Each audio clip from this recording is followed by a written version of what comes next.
Flag football fans, thanks for watching our preseason edition of your Biocats weekly flag football podcast. I'm your host, Darren Pitzner, Coach Pitz. I coach girls basketball and flag football at Legend High School. And quick backstory, I developed a friendship with the creator of Biocats, Jerry Howard, in about 2018. And we definitely share a desire for more coverage for high school sports in this state. He has been crushing it on the basketball side for years, creating the state's best all-star game series, The Show, plus year-round coverage with Hoops Tracker. And I'm going to be doing some work with him on the hoops side.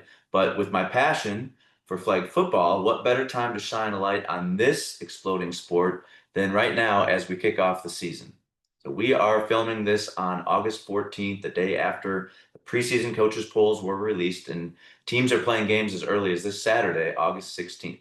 So let's talk 5A preseason rankings. We're going to focus on quarterbacks coming back and big games to watch in week one. If you look at these rankings, the defending champs are at 1, Mountain Vista, Cherry Creek, Legend, Arvada West, Valor Christian, Shap at 6, Douglas County, Chatfield, Regis, Jesuit, and Ralston Valley. And you're going to see some very common denominators on what the coaches valued when they voted. So let's look at these all-star quarterbacks. Check out this list of absolutely loaded all-stars. We start with Ariana Akey from Mountain Vista. She threw for over 300 yards 6 times last season, including in the Final Four and in the state championship game. There are 7 states with stats right now in max preps, and almost no one in the country is doing what Akey is doing. 4,400 yards through the air, another 1,200 with her feet, and she is absolutely one of the elite quarterbacks in America, and the coaches recognize that, voting Mountain Vista at number 1. Number 2, with Cherry Creek, you've got Addie Beck coming back for her senior season. She was Colorado's most efficient quarterback last year. Beck completed 80% of her passes. It helps when you're throwing to Ania Chambers, and Chambers is gone now, but Beck finished with 3,800 yards passing and almost 600 with her feet.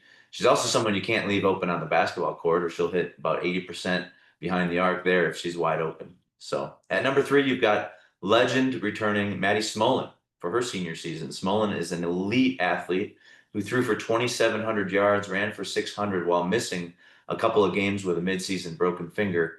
Maddie threw for over 300 yards in the Great 8 to send the Titans to the Final Four. And Legend also brings back another experienced quarterback in Addie Law. Addie Law stepped in to throw for 500 yards and a couple of league wins for the Titans. Now, Arvada West is one of the schools that doesn't bring back as proven of a quarterback, but all signs are pointing to the fact that Emerson Drake is definitely ready to step in and lead this contending team. She was efficient in limited time last year with about 500 all-purpose yards, and there's just a lot of mojo in the Wildcats program right now as Santana Pena returns, and we've got other players looking to step up to the standard that players like Sailor Swanson and Sarah Walker have set for Arvada West. At 5, we've got Valor Christian. Valor Christian is going to be loaded. No surprise there. Faith Prinzo had a big season. She racked up 4,700 all-purpose yards. And this program was also able to reel in Grace Marino. I believe she's a relative to Dan Marino, not exactly sure how, but I think she's there to focus on basketball. But if she does play flag, and we'll know this week, then Valor becomes one of the deepest programs in the state. At number 6, you've got Shap, and another deep program, and a sophomore quarterback, Zoe Fink. She stepped in as a freshman, and she was throwing for over 3,000 yards as a freshman. She's very efficient. She completes 74% of her passes, and Shap is loaded deep, and they are going to be in position to make a run this year. You've got, speaking of efficient quarterbacks, with Douglas County, you've got Jillian Cabral, and coaches, hit me at darrenpitzner@gmail.com if I mispronounce any of your kids' names so that we can get it right here with Biocats. But she, with Douglas County, she's got 1 more year. She runs a very creative system. They're a well-coached team, and she executes it to perfection. She passed for 1,700 yards last year. She rushed for another 700. They run some cool option stuff at Douglas County, and the coaches are optimistic on their season. And of course, you got one of the original gangsters here with Chatfield, the original pilot champions. Now they don't bring back as experienced as a quarterback, but look for Sadie Goodwin to step into the starting role and look for Chatfield to excel just like they did in that first pilot year 3 years ago. Sadie is ready to step in. She's got a very hungry group. I know their coach is excited about the kids coming up and look for Chatfield to return to that type of excellence from a couple years ago. As for Regis, they had a quarterback by committee situation last year, and you've got Delaney Sitzman. They had actually a recent coaching change just in the last couple weeks, so we'll see what's new coming out of Regis. But with Delaney, she was a 1,400-yard passer in about half the duty, so she platooned with another 25 graduate. But Regis also brings back one of the top pass rushers in the state. And for Ralston Valley, they've got an outstanding quarterback situation with Kaylin Corcus stepping in from kind of a platoon role. Most likely she'll become the starter. They do have a new coach as well. I believe it was their defensive coordinator who stepped in for the head job here, but a ton of upside with this kid. She didn't start most of the season, but she did throw for 300 yards in the two biggest games that they had against Mountain Vista and Arvada West. Corcus went off, so she could triple her 1,248 yards passing this season because between her and Zoe Zoll last year, who graduated, this offense generated over 4,000 yards passing. So that is a loaded top 10, but Arapahoe has an incredibly impressive sophomore now in Whitney Folger. Columbine brings back Jordan Washington, who is super, super talented. They're like a lot of schools, they do it with multi-sport athletes. In this case, it's a basketball star for Columbine, and they had a couple of them because they also had Courtney Brock. So between the two of them, I think Jordan Washington threw for nearly 2,000 yards.